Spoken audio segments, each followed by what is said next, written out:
The quiet storm before the conflict. The small town of Wilkesford had always been a place of quiet streets and routine lives. Most of its residents had spent generations there, weaving the fabric of a community where everyone knew everyone, or at least, they thought they did. Arthur Brown was not a native, but he had lived there long enough to feel like one. A retired carpenter in his early 70s, he carried the quiet dignity of someone who had spent a lifetime crafting things with his hands. Tall but slightly stooped, with weathered skin that told the story of years spent under the sun, Arthur had an air of calm that contrasted sharply with the chaos he had seen in his younger days. His only constant companion was Max, a loyal Labrador mix he had rescued from an animal shelter 5 years ago. Max was more than a pet, he was family. The two of them were inseparable, and together, they had become familiar figures in Wilkesford. Whether walking through the park or sitting by the small pond on lazy afternoons, Arthur and Max were a quiet presence that few paid attention to. Except for Mike Harris. Mike Harris, the shadow at the diner. Mike Harris had grown up in Wilkesford, a product of generations steeped in unspoken rules about who belonged and who didn't. He was in his early 40s, his square jaw always set in a permanent scowl, and his uniform always spotless. As a police officer, Mike held authority, a fact he never let the town forget. His hatred for Arthur Brown hadn't started with any singular incident. It had simmered quietly, like a tea kettle on low heat, fueled by his own prejudices and personal grudges. It didn't help that Mike harbored a particular hatred for dogs. A scar on his wrist, the souvenir of a dog attack from years ago, had turned into a festering source of irrational disdain. Arthur had no idea why Mike had targeted him. He avoided confrontation, kept to himself, and never asked for trouble. But trouble had found him, seated quietly across the counter in Sarah's diner. The diner was one of Arthur's few comforts. Sarah, its owner, was a kind, middle-aged woman who had inherited the place from her father. She had seen hard times herself, and in her eyes, Arthur and Max were no more than quiet patrons who filled a corner booth with an atmosphere of peaceful routine. But Mike Harris disrupted that peace. The first insult. It started small. "Funny how people think they can turn this place into a zoo," Mike had said one morning, his voice loud enough to carry across the diner. He wasn't looking at Arthur when he said it, but everyone knew who he meant. Arthur didn't respond. He simply lowered his gaze to Max, who sat by his feet with his usual alert calm. The dog didn't bark or growl. He simply watched Mike with unflinching eyes. "You hear me, old man?" Mike added, his tone dripping with mockery. He leaned back in his chair, the edges of his smirk curled into something venomous. Arthur raised his eyes then, his steady gaze meeting Mike's. The diner grew uncomfortably quiet. Sarah busied herself behind the counter, her hands trembling slightly as she poured coffee into a clean mug. "I heard you, Officer Harris," Arthur replied evenly, his voice steady but carrying the weight of quiet resolve. Mike's grin faltered. It was as if Arthur's calm acknowledgement, his refusal to cower, infuriated him more than any shouting match ever could. "You should keep that mutt on a leash," Mike muttered finally, turning his attention back to his colleagues seated nearby. They forced uneasy smiles, clearly unwilling to challenge Mike's authority, but also uncomfortable with his behavior. Sarah's fear. Later that day, Sarah found herself face to face with Mike in a quieter moment. The diner was empty, and Mike had cornered her behind the counter. The conversation started innocuously enough, a comment about health inspections, parking regulations, and then, the ultimatum. "Sarah," he said, leaning on the counter with that unnerving smirk, "you might want to reconsider letting certain elements stick around. You know, for the sake of your business." Sarah swallowed hard. "Arthur hasn't done anything wrong. Max doesn't bother anyone." Mike's smirk didn't waver. "That's your opinion. But my opinion carries weight around here." His meaning was clear. In a small town like Wilkesford, police officers like Mike could make or break local businesses. A couple of health violations reported to the right department, a few well-placed complaints, Sarah's livelihood could vanish like smoke. That night, Sarah stood by the diner's window long after closing, staring out into the dark street. She had always prided herself on treating her customers like family. But now, her conscience and her fear were at war. The sign in the window. The next morning, Arthur arrived at Sarah's diner as usual, Max trotting faithfully beside him. But something was different. The sign was stark and unforgiving. No dogs allowed, no exceptions. Arthur stopped in his tracks. The words hit him harder than any insult Mike had ever hurled. Max, oblivious to the sign, wagged his tail and looked up at his owner expectantly. Sarah stood inside the diner, her face pale. She didn't meet Arthur's eyes. Arthur knelt beside Max, his hand stroking the dog's soft fur.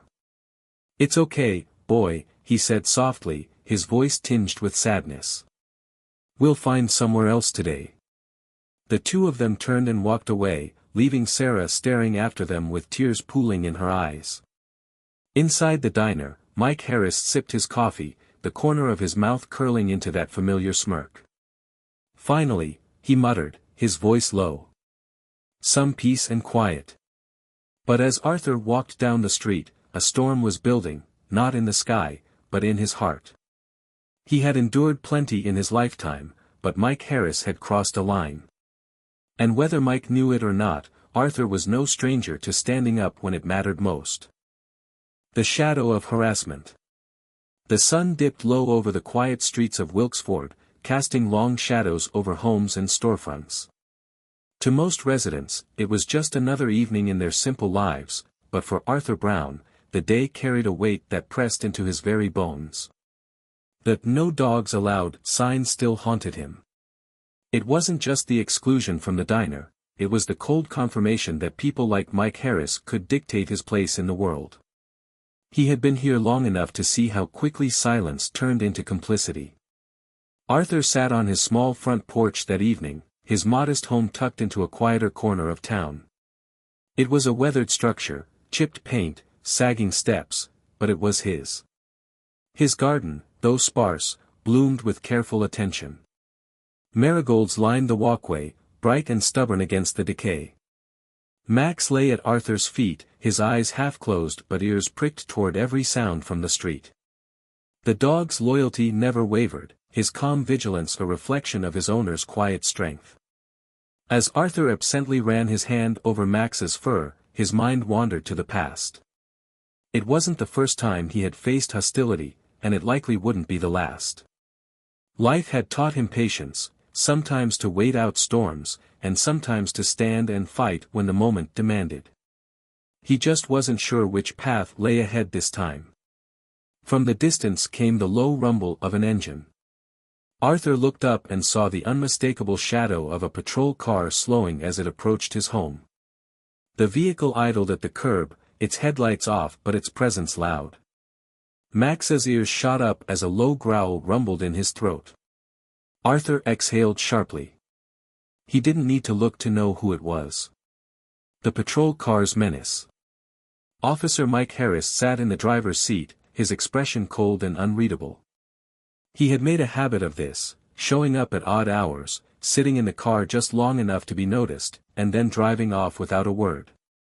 It was a game of intimidation, a reminder that Mike's authority extended beyond the badge. Arthur refused to rise to the bait. Instead, he remained seated, his hand resting firmly on Max's back. The dog had tensed, his muscles coiled as if ready to leap forward. Mike didn't roll down the window, didn't step out of the car, he simply sat there, staring. The faint glow from the dashboard reflected off his face, accentuating the smirk that tugged at the corner of his mouth. Minutes passed, heavy and suffocating. Then, as if deciding his work for the evening was done, Mike revved the engine and pulled away, the squeal of tires punctuating his departure. Arthur watched the patrol car disappear down the road. Max barked once, sharp and resolute, as if challenging the shadow that had passed. "Easy, boy," Arthur muttered, though his own heart felt heavy. He's not worth it. But as Arthur sat in the quiet that followed, he realized Mike was escalating his game. It wasn't just about words or signs in a diner anymore. This was different, more personal, more invasive. Arthur knew he couldn't ignore it forever. Mike's darkness and Ethan's doubts. Across town, Mike Harris parked his patrol car in the gravel driveway of a worn-down house. The structure had seen better days, its shutters hung unevenly, and the porch sagged under years of neglect.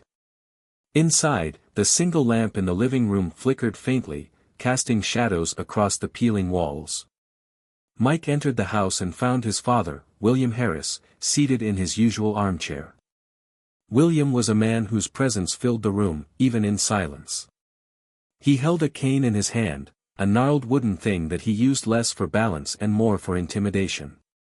His sharp eyes flicked up as Mike walked in. "Back already?" William rasped. His voice was a low growl, a reminder of the authority he had once wielded as a younger man. Mike didn't answer.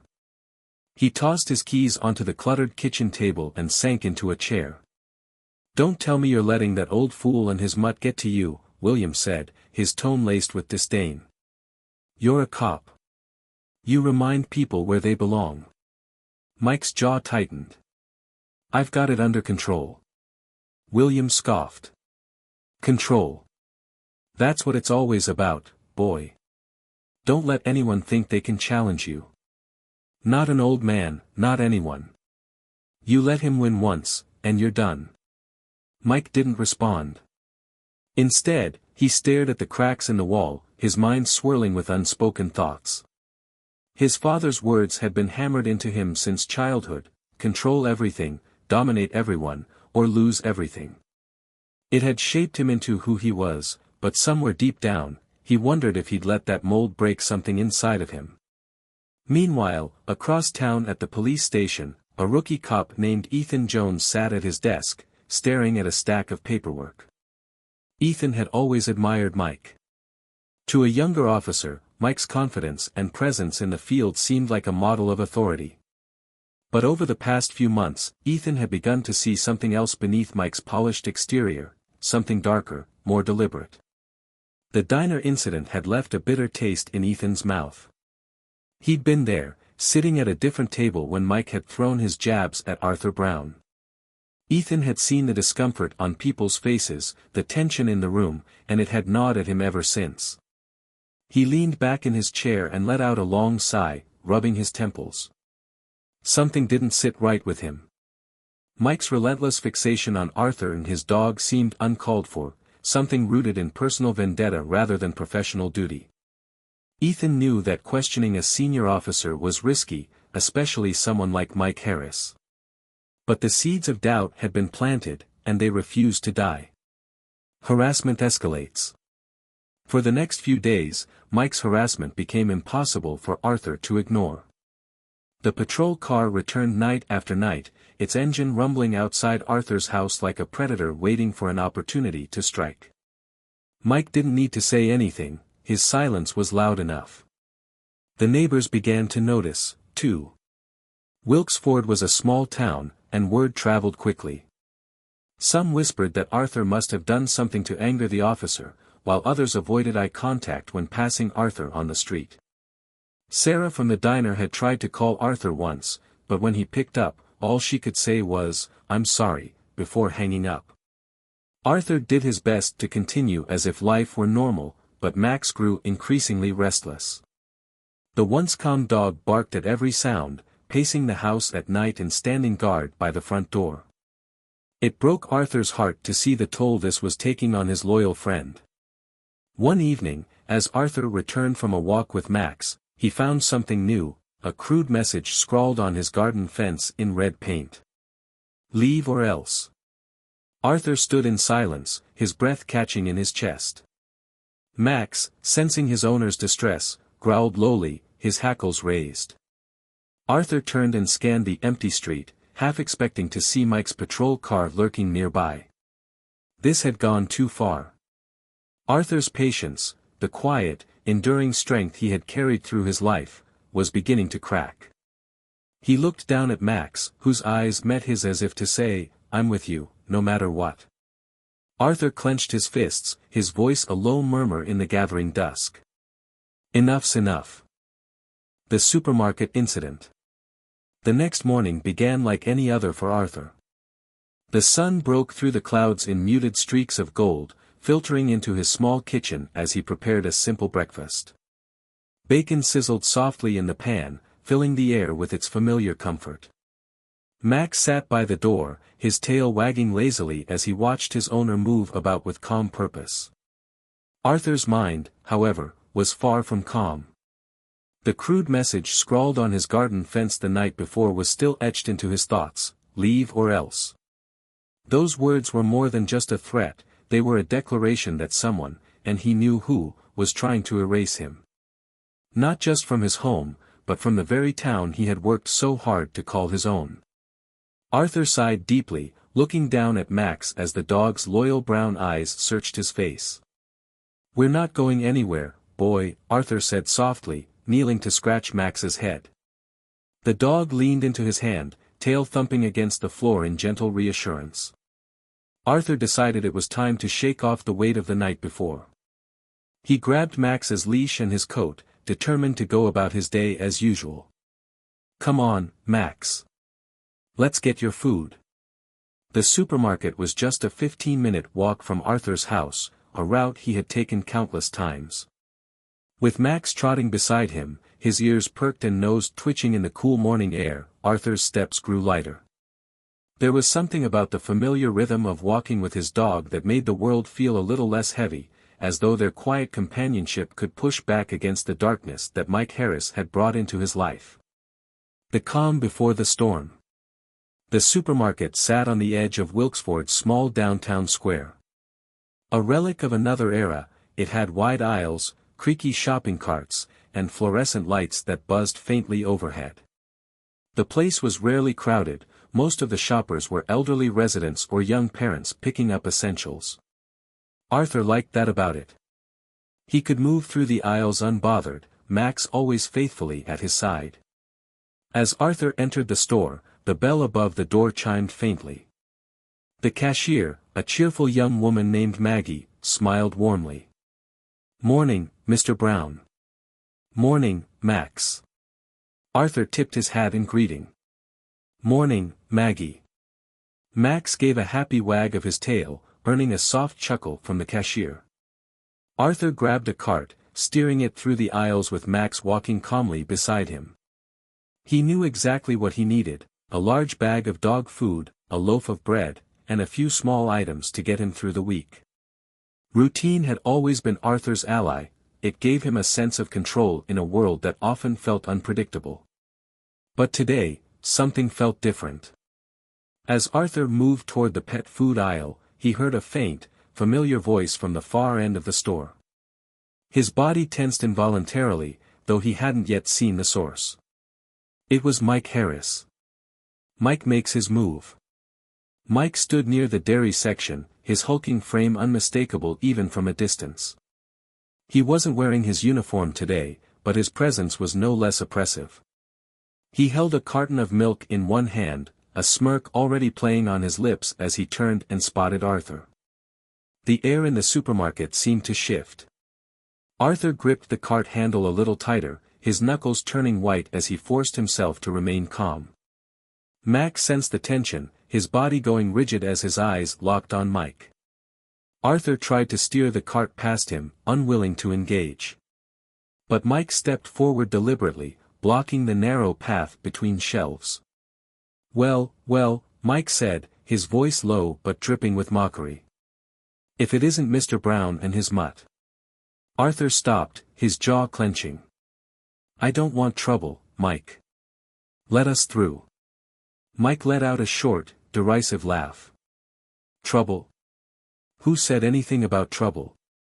I'm just here doing my shopping. Same as you." Arthur's patience frayed further with each word. He tried to move past again, but Mike sidestepped deliberately, his expression turning colder. "You know," Mike continued, his voice taking on a sharper edge, "some people really need to learn where they don't belong. He glanced down at Max, his lip curling in disdain. Especially animals like that. Max's ears flattened, and a low growl rumbled deep in his throat. Arthur placed a calming hand on the dog's back. Enough, Mike. I'm not playing your games. Oh, but I think you are, Mike replied, his voice quieter now, almost venomous. Bringing that mutt in here like he owns the place. Filthy animals shouldn't be allowed anywhere near food, don't you think? Arthur's teeth ground together. He knew Mike was baiting him, trying to provoke a reaction. He forced himself to stay calm, focusing on the familiar weight of Max's presence beside him. But Mike wasn't finished. Teach it to shut up, Mike spat suddenly, his voice sharp and cutting. Then, without warning, he lashed out with his boot. The vicious kick landed squarely against Max's side. The sound of the impact echoed horribly in the quiet supermarket, followed by Max's sharp yelp of pain as he crumpled to the floor. Arthur froze, his entire body locking as the world narrowed to that single moment, Max whimpering, Mike's smug expression, the rush of blood pounding in his ears. Everything went red. The breaking point. Arthur dropped to his knees beside Max, his trembling hands gently checking the dog's side. Max's eyes were wide with confusion and pain, his tail tucked between his legs as he whimpered softly. Arthur looked up slowly, his gaze locking onto Mike's. For the first time in his life, the quiet resolve that had always defined him was replaced by something else, pure, unfiltered rage. What did you just do?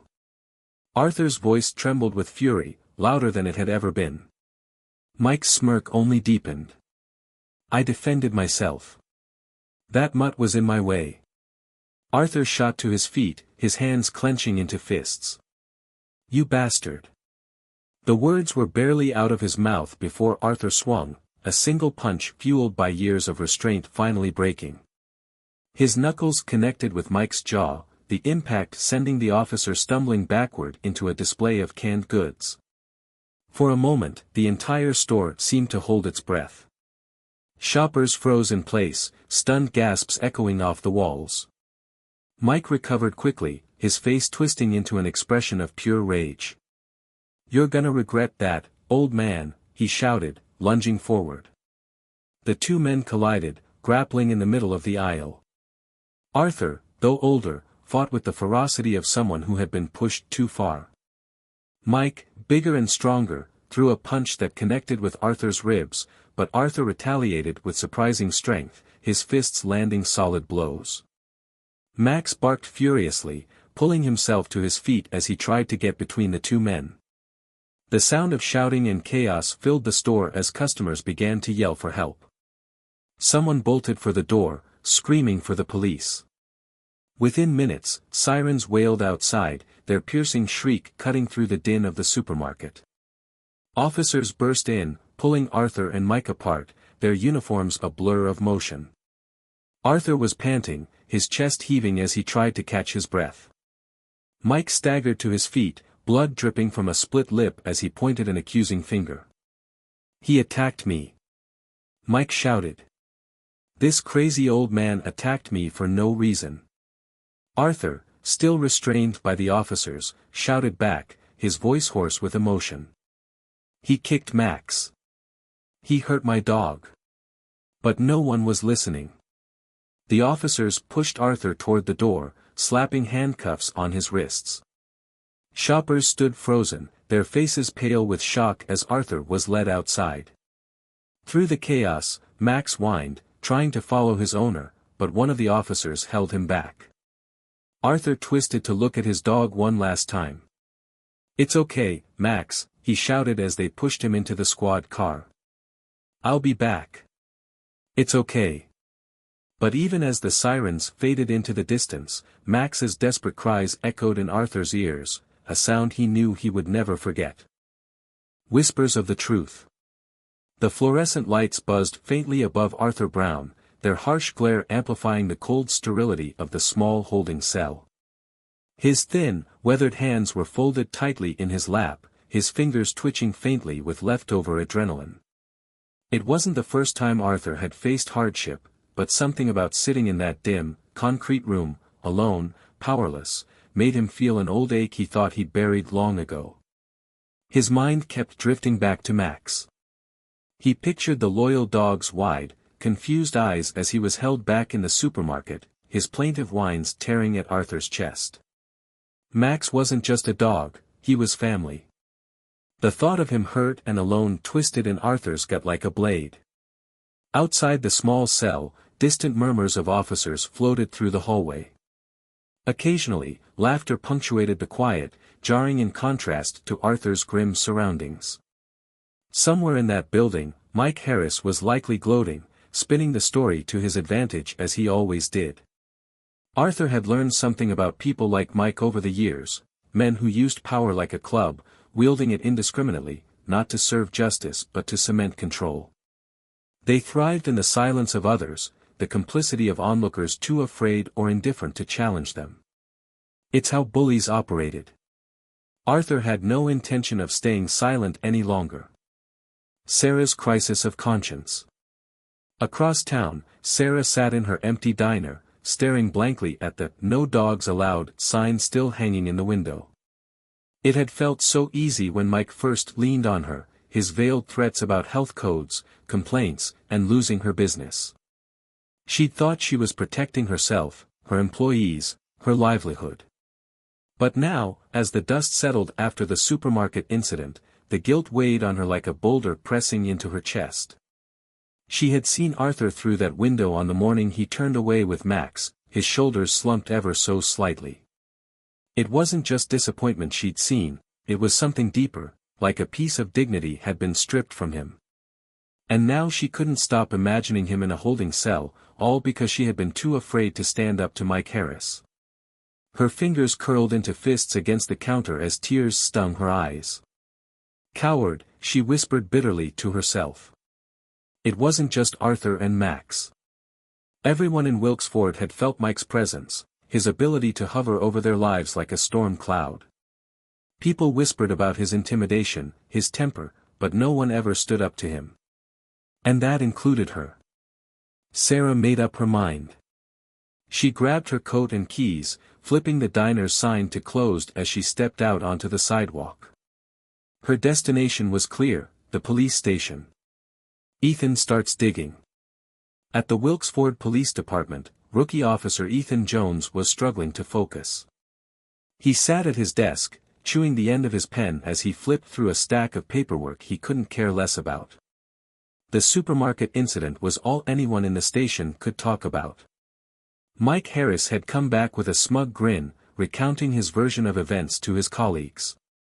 "That crazy old man attacked me out of nowhere," Mike had said, slapping a bandage on his split lip for dramatic effect. "All because I told him to keep that mutt under control. I was defending myself, simple as that." Ethan had stood at the edge of the group, listening with growing discomfort. Something about Mike's story didn't sit right. It wasn't just the arrogance or the way he laughed when talking about Arthur, it was the fact that Ethan had heard whispers before. Rumors about Mike using his badge for personal grudges. He remembered the diner incident. He'd been there that morning, quietly sipping his coffee while Mike harassed Arthur. At the time, he'd said nothing, but the memory gnawed at him now. Pulling up Arthur Brown's file on his computer, Ethan found nothing alarming, just a man in his 70s, a retired carpenter with no criminal record and a reputation for kindness. The file listed Max as a registered rescue dog. There was no indication of aggression, no complaints, nothing to justify Mike's hostility. Ethan frowned, his gut twisting. What was Mike hiding? He stood up suddenly, grabbing his keys. If he was going to get to the truth, he needed to hear Arthur's side of the story. The visit. Arthur sat in silence, his back against the cold wall, when the sound of footsteps drew his attention. A young officer appeared at the door, holding a clipboard awkwardly as if unsure how to proceed. "Mr. Brown?" the officer asked. Arthur looked up, his gaze calm but wary. "Yes." The officer stepped forward and unlocked the cell door. "You've got a visitor." Arthur rose slowly, his joints stiff from hours of stillness. When he was led into the small holding room, he was surprised to find Ethan Jones waiting for him, a look of determination etched across the rookie's face. "Officer Jones," Arthur greeted cautiously. "Didn't expect to see you here." Ethan shifted nervously, pulling out a chair. "Please, sit." Arthur complied, studying the young man carefully. Ethan seemed different from the other officers, more uncertain, but also less hardened. "Mr. Brown," Ethan began, his voice quieter now, "I need to understand what happened at the supermarket." Arthur held his gaze for a long moment, searching for any sign of deceit or mockery. When he found none, he sighed heavily. "Mike Harris kicked Max. My dog was minding his own business. I reacted, and it got out of hand." Ethan nodded slowly. "I believe you." Arthur blinked, surprised. "You do?" Ethan looked around, as though ensuring no one else could hear. "Look, I've worked with Mike for a while now, and I've seen things. He pushes people, targets them, and no one says anything. I didn't say anything either. But what happened at the diner and the supermarket, it doesn't sit right with me. And I'm not the only one who thinks so." Arthur leaned forward slightly. "Then why is he still doing it?" Ethan exhaled sharply, his jaw tightening. "Because nobody stops him. That's the problem." Arthur studied the young officer, his words settling into the air like seeds of possibility. "Are you going to stop him?" Ethan met Arthur's eyes with a newfound resolve. "I'm going to try." Sarah's truth. At that same moment, Sarah arrived at the police station. She stood in the lobby, clutching her purse nervously as officers moved past her, indifferent to her presence. Finally, she was directed to a desk sergeant who barely looked up as she began speaking. I need to talk to someone about Mike Harris," Sarah stammered. The sergeant's attention flicked up at the mention of Mike's name, his expression shifting. "What about him?" Sarah's voice grew stronger, anger and guilt breaking through her fear. "I need to tell the truth about what happened at my diner. About what Mike has been doing to Arthur Brown. The tide begins to turn." That night, as Arthur lay on the hard cot in his holding cell, the faintest glimmer of hope flickered in his chest. He didn't yet know about Sarah's confession, or Ethan's decision to dig deeper, but somewhere deep down, he could sense it. The truth had begun to find its way out of the shadows. And this time, Arthur wouldn't have to fight alone. The trial and turning tides. The courtroom was quiet as a storm ready to break. The faint hum of murmurs from the gallery fell silent as the bailiff called the session to order. Wooden benches creaked under the weight of spectators, neighbors, curious townsfolk, and the ever-present whisper of gossip that had spread like wildfire through Wilkesford. At the front, Arthur Brown sat at the defendant's table, his hands folded and his expression solemn but unyielding. His worn face bore the marks of age and life, but his posture remained upright, exuding the quiet dignity of a man who had faced storms far fiercer than this. Across the room, Officer Mike Harris sat at the plaintiff's table. His clean-shaven face, the faint bruise near his jaw, and the strategically placed bandage at the corner of his lip gave him the appearance of a wounded hero. His lawyer, a sharp, smug man named Carl Fleming, whispered something in Mike's ear, eliciting a faint smirk that made Arthur's stomach turn. The judge entered, Judge Miriam Hart, a no-nonsense woman in her 60s with an unyielding gaze that silenced the room.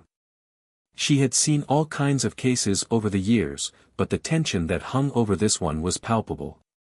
"All rise," the bailiff intoned. Everyone stood as Judge Hart settled into her seat, her gavel striking wood to command order. "Be seated. Let's proceed." The accusation. Carl Fleming rose confidently, buttoning his tailored suit jacket as he addressed the jury. "Ladies and gentlemen," he began, pacing with practiced ease, "this case is about violence. It's about a man who chose aggression over decency. Officer Mike Harris, a dedicated servant of the law, was simply minding his business, doing his shopping, when the defendant, Mr. Arthur Brown, launched an unprovoked attack. He paused for effect, letting his words settle into the room like poison. An officer of the law, sworn to protect us, was struck to the ground in front of innocent shoppers. Why? Because he had the audacity to ask Mr. Brown to control his aggressive, unpredictable dog. A dog that posed a threat to public safety. Arthur clenched his fists beneath the table, biting down his urge to speak. Max, gentle, loyal Max, was no threat to anyone. But Fleming's words painted a picture of chaos and danger. Carl turned toward the jury, leaning slightly forward as though sharing a terrible secret. Violence cannot go unanswered, no matter who you are. Officer Harris didn't deserve this, and it's your job to ensure justice is served. He returned to his seat, his self-satisfied smile betraying his confidence. Arthur's defense. Arthur's lawyer, Grace Simmons, stood next. Grace was a younger attorney, sharp-witted and passionate about her work. Her presence was less flashy than Carl's, but she spoke with a clarity that drew attention. "Ladies and gentlemen of the jury," she began, her voice calm but firm, "this case isn't about violence. It's about power, abuse of power. It's about intimidation, harassment, and the deliberate targeting of an innocent man and his loyal dog." She turned toward Arthur, who sat quietly with his hands resting on the table. "Mr. Arthur Brown is a retired carpenter, a man who's lived in this town for years without incident. His dog, Max, is well-behaved, registered, and loved by all who know them." Grace's voice sharpened. But Officer Mike Harris saw something else. Not a man and his dog, but an opportunity, a target. This isn't the first time Officer Harris has harassed Mr. Brown. It began with words, then escalated to intimidation, and finally culminated in an act of violence that forced Mr. Brown to defend his companion. She paused, locking eyes with the jury. Who was really the aggressor that day? I'll let the evidence speak for itself. Mike takes the stand. Mike Harris was the first to testify. He entered the witness box with his uniform pressed, the weight of his badge a visible reminder of his authority. Carl Fleming led the questioning with rehearsed precision. "Officer Harris, can you describe what happened in the supermarket that day?" Mike's voice was measured and calculated, the performance of a man who had repeated the story enough times to make it sound like the truth. "I was shopping when I noticed Mr. Brown's dog growling aggressively. I asked him politely to control the animal." "And what happened next?" Mike sighed, as though pained by the memory. "The dog lunged at me. I acted on instinct, defending myself with a kick to create space. But instead of apologizing or restraining the dog, Mr. Brown attacked me, unprovoked, punching me in the face." He turned to the jury, adopting a victim's tone. "I was shocked. I've faced danger in my line of work, but to be assaulted in a supermarket by someone I was trying to protect. I can't describe how that feels." Carl nodded sympathetically. "Thank you, Officer Harris. No further questions." Grace stood, her expression cool as she approached the stand. "Officer Harris," she began, "you said Max growled at you. Did the dog attack you?" Mike hesitated. "He was aggressive." "That's not what I asked. Did the dog attack you?" Mike's jaw tightened. "No." "Right. And you claim you kicked the dog out of self-defense?" "Yes." Grace tilted her head slightly. "But you're a trained officer. Couldn't you have stepped back instead of resorting to kicking an elderly man's dog?" Mike shifted uncomfortably. "I didn't have time to think." Grace held up her hand. "So, you lashed out at an innocent animal and provoked a response from Mr. Brown?" "I was defending myself." Mike barked, his composure cracking. "From a dog that hadn't attacked you," Grace countered smoothly. No further questions. Ethan speaks out. The turning point came when Ethan Jones, the young rookie officer, took the stand. Nervous but resolute, Ethan's presence caused a ripple of surprise through the courtroom. Mike's gaze darkened, his jaw tight as Ethan passed him without a glance. Grace approached Ethan with measured steps. "Officer Jones, do you know Officer Mike Harris well?" "Yes, ma'am," Ethan replied, clearing his throat. "I've worked under him for the past year." "Have you ever witnessed Officer Harris interacting with Mr. Arthur Brown before the supermarket incident?" Ethan hesitated, glancing briefly at Mike before straightening his shoulders. "Yes." "And how would you describe those interactions?" Ethan shifted slightly in his seat. "They were hostile. Officer Harris often made comments about Mr. Brown and his dog. He'd follow him in his patrol car, show up near his house, and..." Carl Fleming shot up. "Objection. Relevance." "Overruled," Judge Hart said firmly, her sharp gaze fixed on Ethan. "Continue, Officer Jones." Ethan exhaled. "I didn't say anything at the time because I didn't think it was my place. But I saw Officer Harris target Mr. Brown, at the diner, on the street. It wasn't right." Grace stepped closer. "So, on the day of the supermarket incident, would you say Mr. Brown's response was provoked?" "Yes," Ethan said firmly. "I believe Mr. Brown was protecting his dog from an unnecessary act of violence." A murmur spread through the courtroom. Mike's face turned red as he glared at Ethan, his fury barely contained. The tide turns. Ethan's testimony was a crack in Mike's carefully constructed story. When combined with surveillance footage from the supermarket, showing Mike kicking Max without cause, Grace built a powerful case. By the time closing arguments were delivered, the courtroom had shifted. The jury's eyes, once skeptical, now lingered on Arthur with a mix of guilt and sympathy. Mike Harris, who had once loomed so large, seemed smaller now, exposed for the bully he was. The verdict. The jury deliberated for hours, but when they returned, the air was thick with anticipation.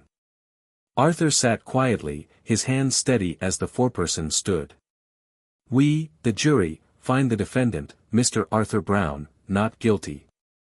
The words rang through the courtroom like a bell. Arthur exhaled softly, his shoulders sagging with relief as a faint smile broke across his face.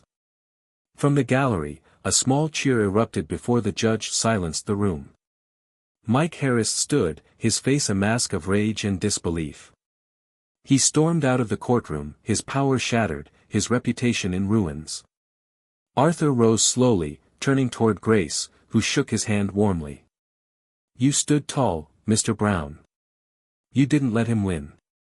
Arthur smiled faintly, his thoughts already on Max, waiting for him, tail wagging, ready to go home. Justice served, redemption earned. The autumn breeze swept gently through the small town of Wilkesford, carrying with it the first traces of cooler days. Life, it seemed, had returned to normal. The courthouse doors stood quiet now, the echoes of the trial faded into memory.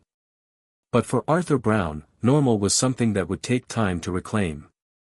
He sat on his weathered front porch, the wood creaking softly beneath his weight. In his lap rested one of his old woodworking tools, a smooth, whittling knife that had seen years of use.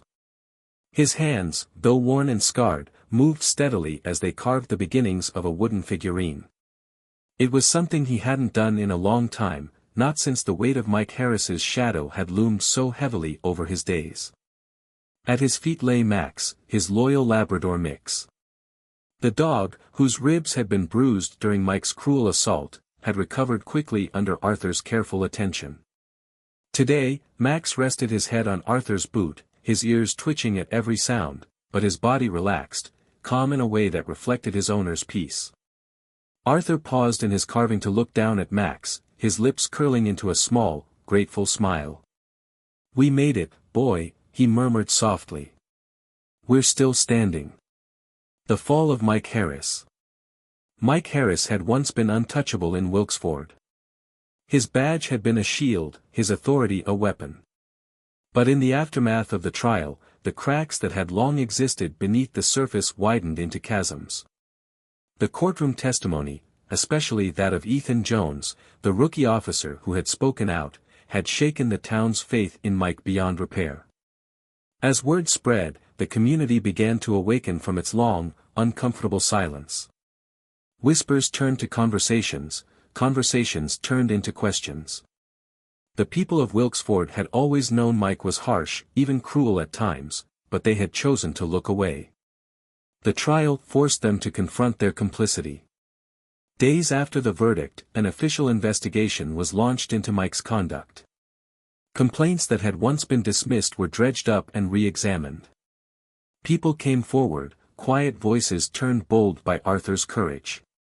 A former diner worker spoke of Mike's threats. An elderly shop owner revealed how Mike had harassed him for years over petty parking disputes. Even younger officers began to tell stories of Mike's abuse of power, emboldened by Ethan's testimony. The Wilkesford Police Department had no choice but to act. Within weeks, Mike was suspended pending investigation. His patrol car no longer haunted the corners of Arthur Street, his looming presence was gone. Eventually, Mike resigned in disgrace, the weight of public scrutiny too much for him to bear. Mike Harris had fallen, not because of any single act, but because his cruelty had finally met a wall it could not break, the quiet strength of a man who refused to be erased. The community changes. Arthur's trial had become more than just a legal battle, it had become a catalyst for change. For years, Wilkesford had been a town where silence and small-town politeness allowed men like Mike to thrive. But something had shifted. Sarah's diner reopened with a new sign in the window. "All welcome here." The bold, simple words replaced the exclusionary, "no dogs allowed," that had once symbolized her fear and complicity. Inside, Sarah herself had changed, too. She greeted customers with renewed warmth, her eyes bright with a quiet resolve. On a particularly sunny afternoon, Arthur and Max stepped back into the diner for the first time since the trial. The bell above the door chimed softly as Sarah turned to see them. For a moment, she froze, her eyes glassy with unspoken apology. Arthur, ever composed, offered a small nod. "Morning, Sarah." Sarah wiped her hands on her apron, swallowing hard before offering a heartfelt smile. "Welcome back, Arthur. And Max." The diner grew quiet as patrons watched the moment unfold. Arthur led Max to their old booth, where the loyal dog curled up at his feet like nothing had changed. Sarah brought over a fresh cup of coffee and set down a small bowl of water for Max. "On the house," she said quietly. "Thank you," Arthur replied, his voice soft but steady. The look he gave her was forgiving, not because he'd forgotten her fear, but because he understood it, and because she had chosen to be better. Across the diner, people exchanged small glances, whispers of recognition passing through the room. The trial had taught them all something: courage doesn't always shout. Sometimes it is quiet, steady, and unwilling to move. Ethan's growth. Officer Ethan Jones stood outside Arthur's home one crisp morning, nervously fiddling with his hat. He had debated coming here for days, unsure of what he wanted to say, but something inside pushed him forward. Arthur opened the door, surprise flickering across his face as he saw the young officer standing on his porch. "Officer Jones," Arthur greeted, his voice measured. "What brings you here?" Ethan cleared his throat, his cheeks flushing slightly. I wanted to apologize, Mr. Brown. For staying silent for so long. For not stepping in sooner." Arthur studied him for a long moment, his eyes soft but serious. "You spoke when it mattered most," he said finally. "That's what counts." Ethan looked down at his boots, then back at Arthur. "I'm not proud of what happened in this town. What Mike did. But I promise you, sir, I won't let it happen again. I'm going to do better. For you, for others." Arthur nodded approvingly. "Good. The job you do, it's important. People need to know they can trust you. Don't forget that." Ethan smiled faintly, relief evident in his posture. "Thank you, Mr. Brown. And, give Max a pat for me. Arthur chuckled, his weathered face creasing into a rare smile. He'll appreciate that. A town reclaimed. Wilkesford began to heal, though it was not immediate. Change was never easy, but Arthur's quiet fight had planted seeds that took root in unexpected places. The town that had once turned a blind eye now looked at itself with a bit more honesty. People became less willing to ignore what was wrong, less afraid to speak out when it mattered. Arthur found his days returning to a semblance of peace. He spent his mornings walking with Max, the two of them taking their usual routes through the park and along the pond. Strangers would occasionally stop to greet him, some offering quiet apologies, others simply smiling as they passed. Arthur accepted it all with the same calm dignity he always had. One afternoon, as he sat on a bench overlooking the water, Arthur pulled out the wooden figurine he had been carving, a small likeness of Max. He studied it for a long moment, his fingers smoothing over the fine details. "You're a good boy, Max," he murmured, his voice filled with quiet affection. Max lifted his head, as though he understood, and gently laid it on Arthur's lap. The lesson left behind. Arthur's story spread beyond Wilkesford. It became a tale whispered in neighboring towns, a quiet reminder that even the smallest voices could bring about justice. People began to see the power in standing firm against those who would abuse their authority, no matter how untouchable they seemed. But for Arthur, the legacy of his struggle wasn't about fame or recognition. It was about reclaiming his place in a world that had tried to push him aside. It was about Max, his loyal friend, and the bond that had endured through everything. As the sun dipped low on the horizon that evening, casting golden light over the town, Arthur stood and dusted off his pants. Max rose beside him, stretching before falling in step with his owner. Together, they walked home, two silhouettes against the fading sky, a quiet testament to resilience, dignity, and the simple, unwavering power of doing what is right.